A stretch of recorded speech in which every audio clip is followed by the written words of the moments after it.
Ya pemirsa, kini kita ke informasi terpopuler yang pertama, yakni Israel yang jadi nomor satu, Amerika Serikat dan China kalah jauh.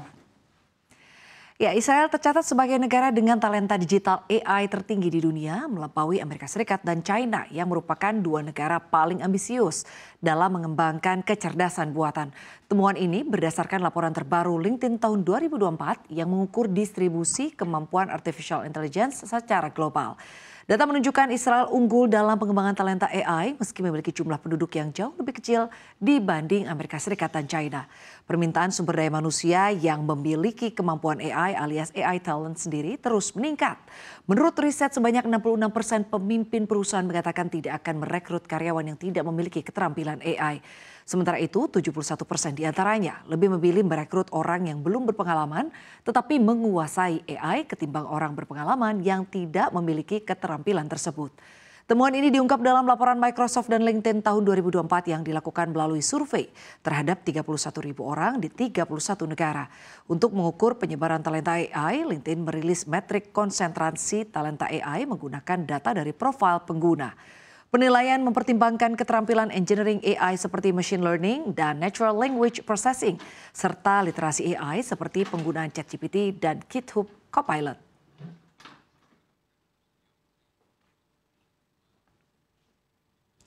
Kita ke informasi berikutnya pemirsa, yakni terkait emas antam logam yang rekor sepanjang masa.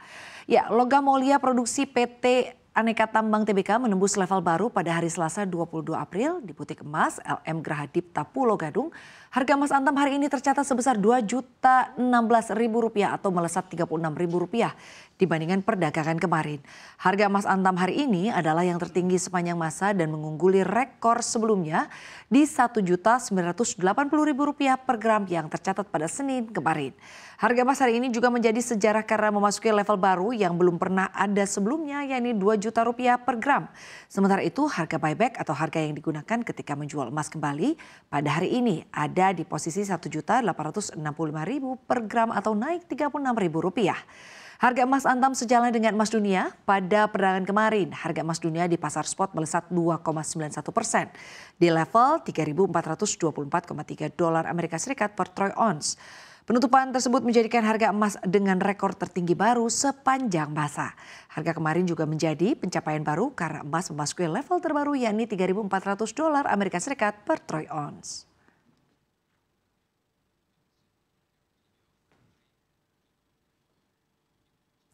Ya pemirsa, kita ke informasi terpopuler berikutnya, yakni ada restoran China yang kena getah tarif Trump. Perang dagang antara Amerika Serikat dan juga China ini telah berimbas pada stok daging Amerika Serikat di negeri tirai bambu. Sebuah restoran bergaya Amerika di Beijing terpaksa mencetak ulang menu lantaran bahan utama daging sapi dari Amerika Serikat sudah tidak lagi tersedia. Daging sapi home plate yang sebelumnya sepenuhnya bersumber dari Amerika Serikat kini semakin sering menggunakan daging dari Australia. Restoran tersebut menggunakan sekitar 7 hingga 8 ton brisket di setiap bulannya. Ketika daging sapi Amerika Serikat di dalam freezer habis dalam beberapa minggu, restoran barbecue tersebut hanya akan menjanjikan daging dari Australia. Direktur Operasi Home Plate Charles De Pallet menyatakan mereka harus beralih hanya karena tekanan pasar dan juga tekanan tarif. Daging sapi Amerika Serikat merupakan salah satu dari ribuan korban dalam perang dagang antara mitra dagang terbesar di dunia. Bahkan sebelum pertemuan dimulai, daging sapi Amerika mahal harganya. Tarif balasan Beijing sebesar 125% di atas tarif 22% yang berlaku saat ini membuatnya tidak terjangkau. Meskipun ekspor daging sapi Amerika Serikat senilai $125 juta Amerika Serikat per bulan ke China hanya sebagian kecil dari perdagangan barang raksasa, hilangnya daging sapi dari menu di Beijing merupakan gambaran sekilas tentang nasib yang akan dialami ribuan barang di kedua negara tersebut.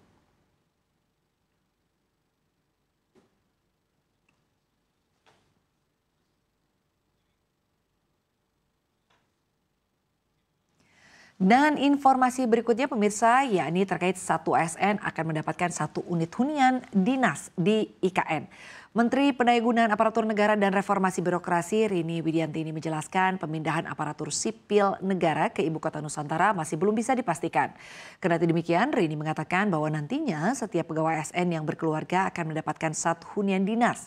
Pemindahan pegawai ASN akan dilakukan secara bertahap sesuai dengan penapisan kelembagaan dan ketersediaan hunian Dalam kesempatan yang sama, Sekretaris Otorita Ibu Kota Nusantara Bimo Adi Nursantiatsyo menjelaskan bahwa terdapat beberapa kawasan hunian untuk ASN yang diperkirakan akan rampung pada Juni 2025. Bimo menyatakan kawasan IKN dirancang untuk menjadi pusat pemerintahan dan aktivitas ekonomi yang terintegrasi sehingga perlu dibangun ekosistem untuk menunjang aktivitas tersebut termasuk membangun perkantoran yang akan digunakan untuk melakukan aktivitas bagi ASN yang pindah ke IKN. Terkait kesiapan gedung perkantoran dan pemerintahan, Bimo mengatakan telah dibangun dan difungsionalkan sebagian di kawasan istana.